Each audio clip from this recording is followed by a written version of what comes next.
Oh, yo. How's everybody doing tonight? Oh my goodness. I sound horrible. Hey, Patricia Blair. Can you guys hear me? Please put a 1 in the chat if you can hear me. Put a 2 in the chat if you cannot hear me. I'm hoping that we don't have the technical difficulties that we had last night. It was awful. Ms. X in the house. Ms. X in the house. What up, Jay Ms. X? Are you able to hear me? Yeah, I can hear you. That's what's up. Can you hear me? Yes, I can hear you. Well, welcome back, everybody, to Kicking It with Auntie Leah. Welcome my nephew, Jay Mizak, to the stage. I'm glad that you have joined us 2 nights in a row. We really appreciate that. Please like, share, and subscribe. Tonight we will be talking about Biggie, the Notorious B.I.G. Is the music too loud? Is the background music too loud? I can hear it, but I can hear you know what? Where's it coming from? I don't even know where it's coming from, bro. I don't think. Hold on. I don't either. I'm not sure. Where is it from? That's not me. Okay, I have no idea where it's coming from. Not on the video. I have like no idea where this music is coming from, dude. Okay, yep. User error, Auntie Leah is in effect once again. Why am I always messing? I'm always talking about where the music is coming from. Lo and behold, it's coming from me. You know, it wouldn't be an Auntie Leah thing if I didn't mess up something. You know, Kicking It with Auntie Leah is like having a Jet 2 holiday, y'all. It's always something that goes wrong on my videos. I do apologize. Yes, it was all me. But but what I was saying is that we're talking about Biggie Smalls. We have covered the West Coast. Now it's time to venture over to the East Coast and see and talk about the deaths or the unaliving to the rappers that are on the East Coast. I actually try to stay going in order, but sometimes we do go out of order. So as we know, Biggie Smalls, he passed away or was unalived after Tupac Shakur. But we did Nipsey. So you never know where we're going to go with this series of Hip Hop is a Graveyard. But I will say is I appreciate each and every one of you guys rocking with us. We thank you. We appreciate you and we love you. I want to let you know that tonight's video again was co-produced by Jay Mizak, and also the editing was done by Jay Mizak. So everybody, please give him a hand. We appreciate Jay for helping me in my time of need, because somebody got Auntie working 2 jobs and I ain't even got time for all that. But I'm just trying to be nice. So everybody shout out Jay Mizak. If you have not joined this channel, please hop on over to Jay Mizak's channel and please join his channel. I am going to put the link in the comments so you can find nephew. All right.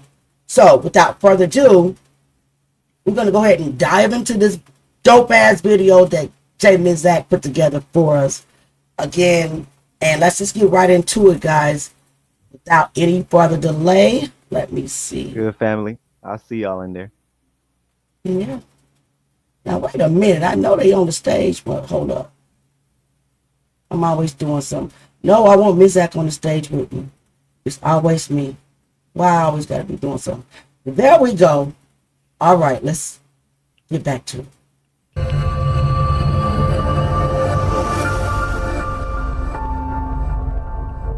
Welcome back to Kicking It with Auntie Leah. Tonight, we open the book on a story that changed hip-hop forever. A story of a young man from Bedford-Stuyvesant, Brooklyn, who rose from the cracked sidewalks of poverty to the glittering lights of superstardom. His name was Christopher Wallace, but the world knew him as the Notorious B.I.G. Biggie wasn't just a rapper, he was a poet of the streets. His voice painted pictures of struggle and survival, dreams and demons. He made the world feel his pain and celebrate his triumphs. But with every rhyme he dropped, his world grew heavier, his circle smaller, and his enemies closer.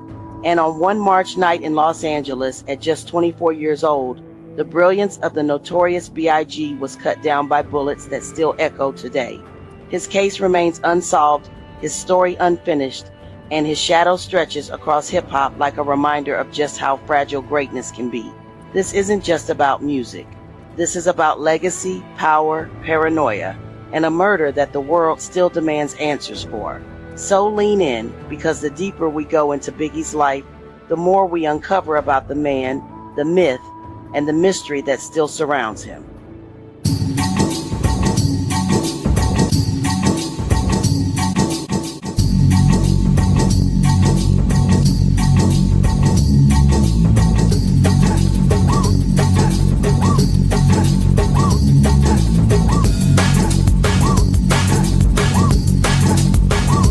I like that song, y'all.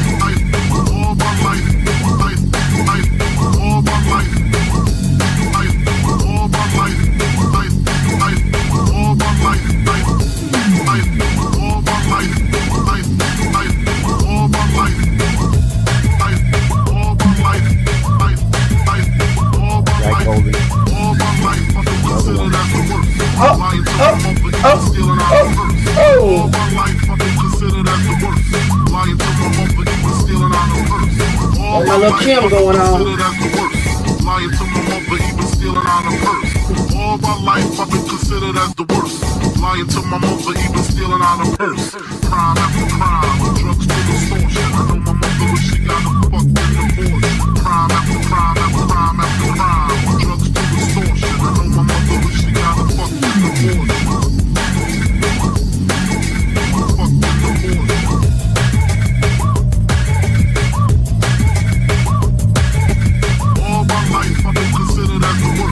Lying to my mother, even stealing out of purse. Crime after crime, drugs to extortion. I know my mother wish she got a fucking divorce. She don't even love me like she did when I was younger. Sucking on her chest just to stop my fucking hunger. I wonder if I died, would tears come to my eyes? Forgive me for my disrespect, forgive me for my lies.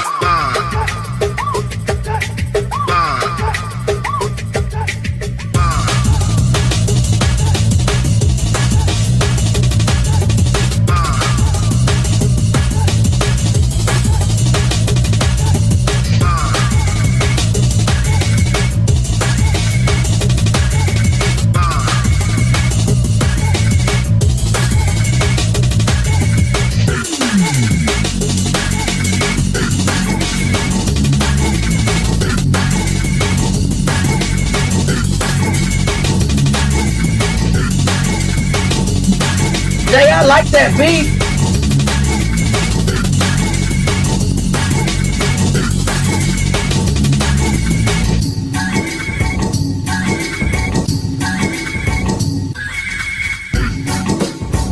Too much is a shame.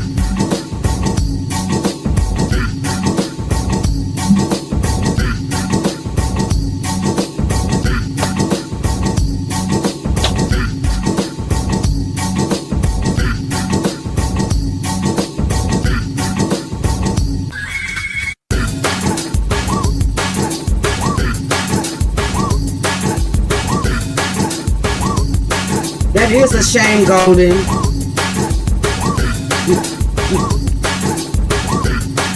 Hey, I like that beat.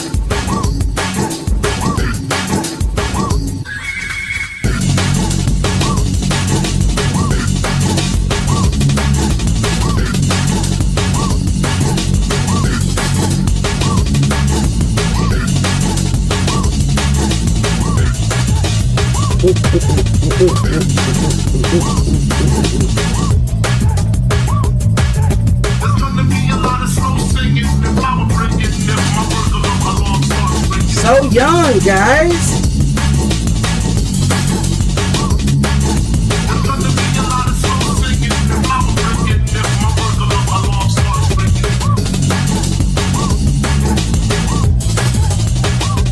In the heat of the night in LA. Good job, Jay. I love that beat. 1997.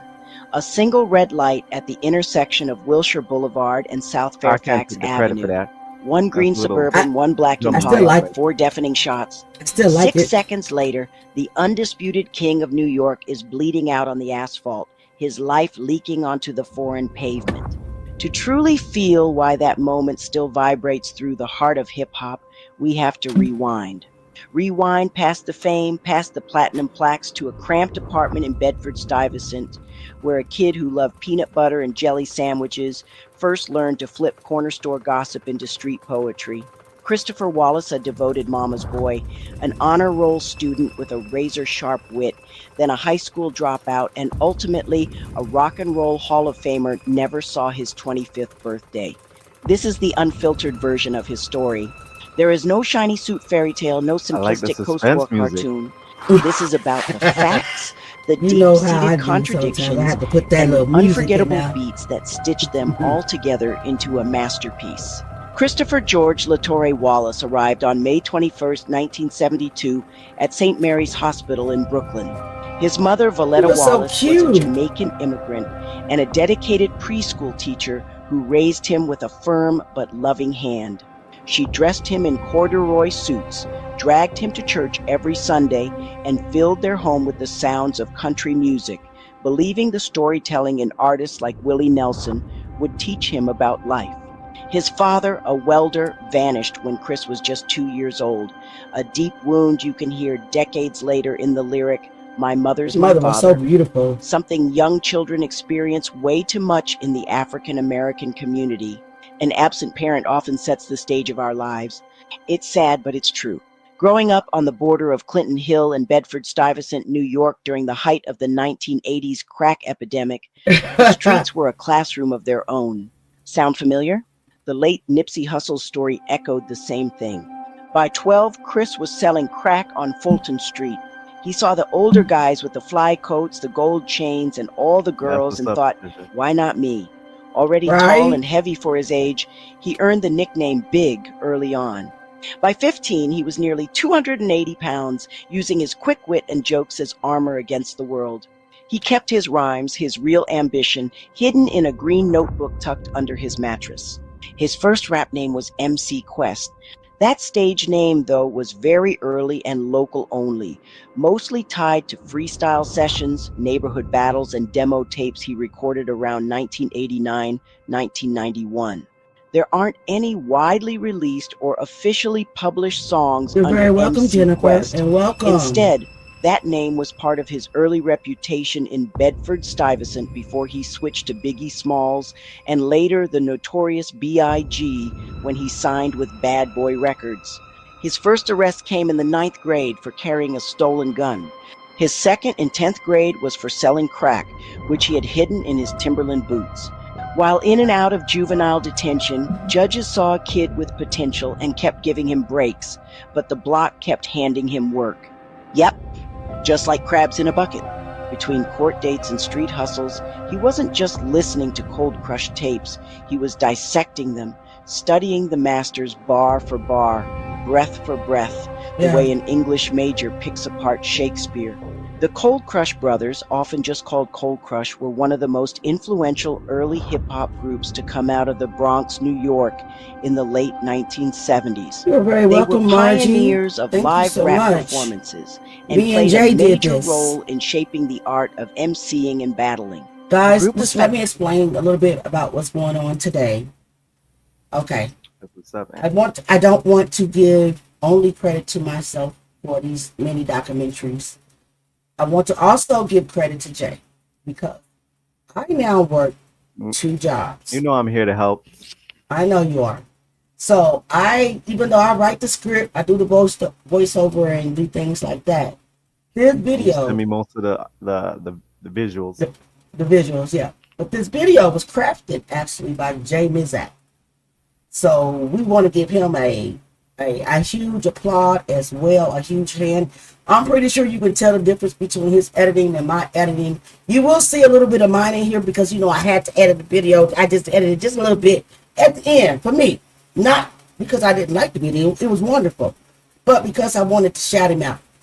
So I had to add a little bit, in there to shout people out. So I'm praying and I'm hoping and I'm believing that these videos will, these documentaries will get better and better when it comes to the visuals and the putting together of the documentaries. Like I said, yes, and better research. We're working on that. Right? Jackanators, it's a lot of brilliant people in this family. It's a lot of brilliant people in here. So I'm just hoping that more people will step out, and be inspired by this collaborative work. Did I say it right? Don't care. Y'all know I got a speech impediment, Auntie. Don't give a damn. Yeah, you but said it right. You know what I mean. So shout out to Temper, who done named himself Spooky Events, and Golden Oral. Hey. If you didn't know who Spooky Events was, it's Temper, who didn't want to get on the panel, because see what he tell me? I don't give a care about that fluffy East Coast fluffy guy. I do not want to get on. I only like Tupac Shakur. I get it. I respect you. I see you, because really, that's who I like, right? That's who I care for. But we're not here for that. We're here to tell their story. We offer no judgment, right? We don't really judge them for their lifestyles. We tell their stories, right? So, you know how we do it. So let's get back to the video. Jay, you got anything to say? Nah, I'm straight. Oh my Good job. Jesus. Let's get back to the video now. He gonna talk more soon. Founded in 1978 by DJ Tony Tone. Its classic lineup included Grandmaster Caz, Curtis Fisher, DJ Tony Tone, Charlie Chase, Easy AD, JDL, Jerry D. Lewis, and Almighty KG. Unlike many crews of their era who focused mostly on DJs, Cold Crush emphasized lyrical routines, harmonized rhymes, call and response chants, and stage presence. They helped set the standard for what a hip-hop show could look and sound like. They were legendary in the rap battle scene. Their live battles, especially against the Fantastic Five, aka Fantastic Romantic Five, are considered historic moments in hip-hop culture. Cold Crush Brothers never achieved mainstream commercial success on records like later hip-hop acts, but their impact was cultural. Many MCs and groups, including Run DMC, LL Cool J, and the Beastie Boys, cited them as inspirations. Grandmaster Caz, in particular, is often recognized as one of the most important lyricists of early hip-hop. In the summer of 1993, just as his name was beginning to echo beyond Brooklyn, Christopher Wallace's world... Guys, I just want to say, I do not know who they are. Any of you guys remember, what were they called, Jay? The Cold Crush crew? Cold Crush Brothers? Yes, Cold Crush Brothers. I do not remember them at all. Does anybody in the chat remember? Until I looked it up. You're a baby. No, I have to look it up. Yeah, I was. You're a baby. You wouldn't know, but I should know, right? Still, I should know too, though. Like, it's history, Yeah. Like, Yeah, that's should true. know, but got a lot of That's shit true. to do. Got a lot of shit I going got on. it. No, I get it. 100%. I get it. All right, guys. Get back to Christopher Wallace. shifted in the most personal way. His longtime girlfriend, Jan Jackson, gave birth to their daughter, Tiana Wallace. Biggie was only 21, still hustling in the streets while chasing rap as a way out. For all the bravado in his rhymes, those close to him said fatherhood brought out a softer side, a determination to build something lasting for the little girl he called his princess. Though his relationship with Jan would later grow complicated, the birth of Tiana anchored him. In the middle of chaos and ambition, she became his reason to try and turn rap dreams into a future he could hand down. Now picture this. The year is 1991. We're in a basement on St. James Place, and a 19-year-old Big, still raw and hungry, spits 17 straight minutes of rhymes over a battered loop of high fives, I Like the Way, The Kissing Game. That's just me, the B.I.G. Competition was forever since 13. Used to steal clothes, I was considered a thief. Until I started hustling on Wilshire Street.